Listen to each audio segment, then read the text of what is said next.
नमस्ते, अभिवादन आपका इनोसेंट इन्वेस्टर के इस नए वीडियो में। दोस्तों, आप Hyundai मोटर इंडिया की आईपीओ में पैसे तो नहीं लगा रहे होगे, क्योंकि आप फॉलो करते हो अच्छे अच्छे लोगों को, नॉलेज को, और आप खुद भी इतने समझदार हो कि देख के ही बता दो कि कौन सी चीज़ अच्छी है और कौन सी चीज़ एकदम कचरा है। ठीक है, आपको चेताना है अपने आसपास वाले लोगों को कि भैया एक आईपीओ के नाम पे जब ओएफएस हमारे सामने रखा जाए तो उससे हमको बच करके रहना चाहिए। ऑफ़र फॉर सेल क्या होता है कि जो प्रमोटर्स के पास शेयर्स है ना, वही आपको चिपका दें, उनके पास सस्ते में है, आपको महंगा चिपका दें। ठीक है, इन्होंने प्लानिंग ऐसी करी थी कि मार्केट ऑल टाइम हाइस पे रहेगी, हमारा आईपीओ आएगा, लोग सब्सक्राइब करेंगे, हम एग्जिट करेंगे, लोग मज़े से हमारा शेयर खरीद लेंगे। वो तो कहो मार्केट थोड़ी सी गिर गई, और अभी चांस ये भी बन रहे हैं कि ये आईपीओ फेल हो जाए। जी हाँ, Hyundai का आईपीओ फेल हो जाना चाहिए। मैं यही चाहता हूँ। इस समाज में इतने जानकार, इतने इंटेलेक्चुअल्स होने चाहिए और इतने इन्फ्लुएंसर्स होने चाहिए जो सही चीज़ को प्रमोट करें और ये कह दें कि ऐसा आईपीओ भारत में आया कैसे, ये 28,000 करोड़ रुपए हमसे कैसे ले सकता है, हमको उल्लू बना करके, बेवकूफ़ बना करके, कैसे भाई कैसे। आप सोचो कि मारुति का स्टॉक बाजार में ट्रेड करता है। जब 2017-18 की बात है, मारुति पहली बार 10,000 के करीब गया था, टच नहीं कर पाया था, प्रोबेबली टच नहीं कर पाया था 10,000 को। ठीक है, वहाँ से गिरा और गिरते गिरते 5,000 के भी नीचे चला गया था। फिर मैं सोचा यार इतना क्वालिटी स्टॉक है, सोचो 10,000 से 5,000 पे मिल रहा है, तो उस वक्त अपॉर्चुनिटीज़ बनती हैं, और ये अपॉर्चुनिटी हमको Hyundai ने अपने शेयर्स में पैसा लगाने का मौका पिछले 5, 10, 15, 20, 25 सालों में क्यों नहीं दिया। मारुति ने दिया। मारुति मल्टी बैगर साबित हुआ है, बहुत लोगों को करोड़पति भी बनाया मारुति। मैं आपको और कुछ बातें बताता हूँ। देखो, ऑफर फॉर सेल की बात अलग हटाओ, मारुति की बुक वैल्यू आप जाकर के चेक करो। अगर 100 रुपये है तो स्टॉक 500 पे ट्रेड कर रहा है। ठीक है, लगभग, थोड़ा सा कम ही समझ लेना। ठीक है, अगर 1000 कर लेते हैं तो 5,000 पे, ठीक है, 2000 कर लेते हैं 10,000 पे, लगभग 2200-2300 रुपये है। आप चेक करना, मुझे एग्जैक्टली नहीं पता।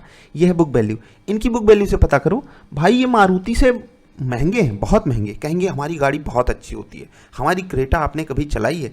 भाई मैं सच बताऊं, आपकी गाड़ी सच में अच्छी है, लेकिन गाड़ी अच्छी होने से मतलब ये थोड़ी है कि आपका प्राइस भी अच्छा है।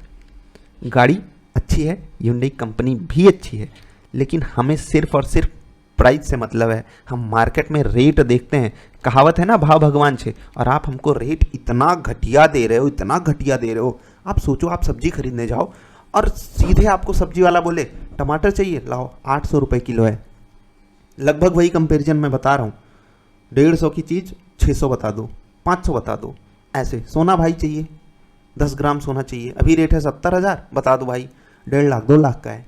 कुछ भी औना पौना रेट। और अनफॉर्चुनेट कंडीशन ये है कि कोई एकदम सख्ती से आकर के इनके खिलाफ नहीं बोल सकता है। सेबी नहीं बोल रही है, क्योंकि उसको सबको बराबर की अपॉर्चुनिटी देनी होती है। ठीक है, लेकिन आपके टीवी वाले वो क्यों मर चुके हैं? उनका ज़मीर मर चुका है क्या? देखो, मैं ये नहीं कह रहा हूँ यहाँ पर आपको कोई प्रॉफिट नहीं होगा। कुछ लोग तो कह रहे हैं 500 रुपये तो इसका ग्रे मार्केट प्रीमियम था अभी कुछ दिन पहले, अभी थोड़ा सा कम हुआ है क्योंकि मार्केट गिरी है। मैं इस चीज़ को एक्सेप्ट करता हूँ भाई। अगर मार्केट ऑल टाइम हाई पे होती ना, अगर मार्केट ऑल टाइम हाई पे होती तो ये आज आईपीओ सिर्फ 50% के आसपास नहीं भरा होता, 45% नहीं भरा होता, ये दूसरे दिन ही फुल हो गया होता। ठीक है, एंकर इन्वेस्टर्स को किस तरीके से लालच दे करके पैसा लगवाया जाता है उसकी बात हटा दो। मतलब वो म्यूचुअल फंड वाले, इंश्योरेंस वाले, वो कैसे लगाते हैं उसको हटा दो। वो पीछे के दरवाजे से उनको क्या किया जाता है वो आप हटा दो, क्योंकि ये चीज़ तो होती ही है, होती ही है। बहुत सारी जगहों पे ये फ्रॉड्स पकड़े भी गए हैं। लेकिन जो रिटेल इन्वेस्टर है, जो इंडिविजुअल इन्वेस्टर्स हैं, हमारे आप जैसे इनोसेंट इन्वेस्टर्स हैं, उनके साथ इतना भयंकर छल किया जाता है कि वो समझ ही नहीं पाते कि उनको करना क्या है। लोग इसमें किस तरीके से फंसते हैं, देखो, कुछ लोग कहेंगे ब्रांड वैल्यू है, ठीक है, वो लगा देंगे। जो इनकी गाड़ियाँ ओन करते हैं वो लगा देंगे। जिनको कभी आईपीओ नहीं मिलता वो भी लगा देंगे। और इनको लगता है पैसा ऐसे खैरात का है। जो ऑल टाइम मार्केट में यही देखते हैं कि हम कुछ भी खरीद रहे हैं ऊपर जा रहा है, कचरा खरीद रहे हैं वो भी ऊपर जा रहा है, उनको लगता है यार खरीदेंगे, चलो 5% दे देगा। एफडी में तो हमको साल भर रखना पड़ता है, तब हमको 7-8% मिल रहा है, यहाँ छोटे टाइम फ्रेम में मिल जाएगा। और कुछ लोग एचएनआई में लगा करके सोच रहे हैं 5% चल गया तो, और भाई 5% माइनस आ गया तो, और भयंकर वाली बिकवाली आ गई तो क्या करोगे? और बिकवाली आने के बहुत सारे कारण भी बन सकते हैं। कैसे? देखो, अभी ये ओएफएस लेकर के आ रहे हैं, आगे इनको और अपना डाइल्यूट करना पड़ेगा। जो शेयर होल्डिंग पैटर्न बनता है ना, उसमें आपको गिर करके आना पड़ेगा। अगले कुछ सालों में आपको और अपने शेयर्स बेचने पड़ेंगे, मतलब आप ही और एक्स्ट्रा शेयर्स लेकर के आओगे। तो लोग पहले से ही सोचेंगे यार कि हमारे पास और शेयर हैं, ये और लेकर के आ जा रहे हैं, पूरा आप और उसमें कचरा भर दोगे तो रेट कम हो जाएगा, ऑटोमेटिकली डिमांड उसकी कम हो जाएगी, क्योंकि जो चीज़ है वो और बढ़ गई है। दूसरे एंगल से देखते हैं, यार मुझे अगर ख़रीदना है तो मैं मारुति क्यों ना खरीदूं। मैं मारुति अभी थोड़ा सा गिरा भी है ऊपर से इनका मारुति का शेयर, मैं टाटा मोटर क्यों ना खरीद लूं। ठीक है, टाटा मोटर भी अभी गिरा हुआ है, चार्ट्स भी आपको दिखा देता हूं। लेकिन क्या क्या सेंस ही नहीं बनता ना। बाकी आप फाइनेंशियल्स देखोगे, आपको लगेगा हाँ यार फाइनेंशियल्स में तो दम है और फाइनेंशियल्स चल रहे हैं। 2022 देख लो, 2023 देख लो, 24 देख लो, चीज़ें आपके फेवर में हैं। आप देखो असेट्स इनके, देखो यहाँ पर बढ़े, यहाँ पर बढ़े, यहाँ पर घटे, कुछ ऐसा थोड़ी है। एक और आईपीओ आ रहा है, बी विद द सन, ठीक है उसके बारे में किसी और दिन बात करेंगे, अभी उसमें देरी है, लेकिन अभी इन्हीं की बात करते हैं। ये सब चीज़ें देख करके आप मोहित मत हो जाना, मैं ये कह रहा हूँ। बाकी आप समझदार हो, मुझे पता है, आप दूसरे लोगों को भी समझाओगे कि भैया ऐसी चीज़ों से बच करके रहना चाहिए। जो रिस्क ज़ेरोधा ने लिखा है, हाँ एक डिस्क्लेमर मैंने आपको नहीं दिया, मैं ज़ेरोधा की वेबसाइट पे हूँ, मैं उन्हीं की वेबसाइट यूज़ करके आपको डेटा समझा रहा हूँ। तो किया कॉरपोरेशन और किया इंडिया प्राइवेट लिमिटेड, जो कि Hyundai द्वारा ही ओन की जाती है, इसी डोमेन में काम करती है। अब इसी डोमेन में काम करने का मतलब क्या है कि जो काम ये करते हैं वही काम वो भी करती है। वो भी गाड़ी बनाती है, किया कैरेंस, किया सेल्टॉस, ये सब गाड़ियाँ हैं किया की। इनकी गाड़ियाँ क्या है, क्रेटा हो गई, पता नहीं सेंट्रो हो गई, i20 हो गई, ऑरा हो गई, ऐसे ऐसी इनकी भी गाड़ियाँ हैं। ठीक है, और भी चीज़ें आप पढ़ सकते हो। बाकी मुझे नहीं लगता कि ये सब चीज़ें आपको पढ़ने की ज़रूरत भी है। आप सिंपली लोगों को बोलो अवॉइड। छोटे आईपीओ में पैसा बनता है, बड़े आईपीओ में आपने देखा ना पेटीएम का क्या हाल हुआ, LIC का क्या हाल हुआ। Stay alert, stay safe. और मेरी कोई पर्सनल खुन्नस नहीं है Hyundai से।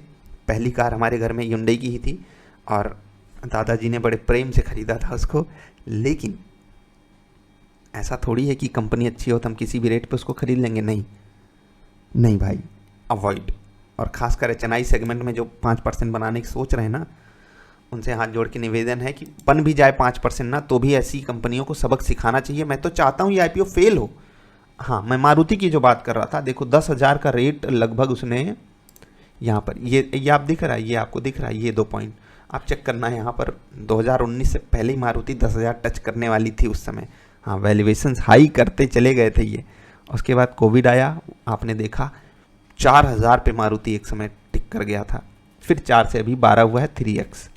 ठीक है, तो मारुति जैसे स्टॉक्स जब अवेलेबल हैं तो हम क्यों जा करके कहीं और अपना पैसा जलाने के लिए लगा दें।